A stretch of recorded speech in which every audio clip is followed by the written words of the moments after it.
Now what we're going to do is just visually make sure it all lays in nice and smooth.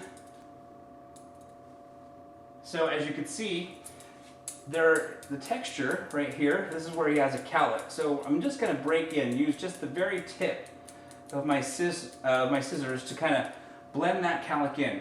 You know, with a cowlick, it doesn't matter how many times you try and blend it with your fingers in a perfectly straight line.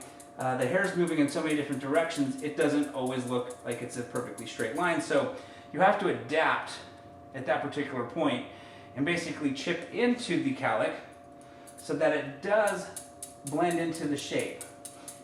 If you were to comb that cowlick through, or if you were to comb this hair through, it wouldn't be a perfectly straight line like it was before when we actually cut it.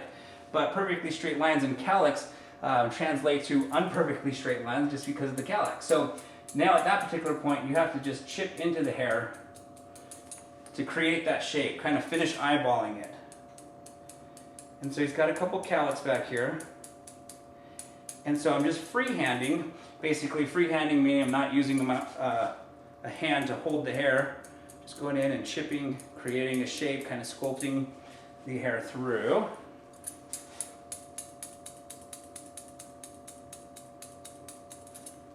Okay, and I'm just addressing these cowlicks here, so that way if the wind blows, if things move around, no matter what the cowlick's doing, that shape is already cut in there. So I'm just going to keep working at them freehand.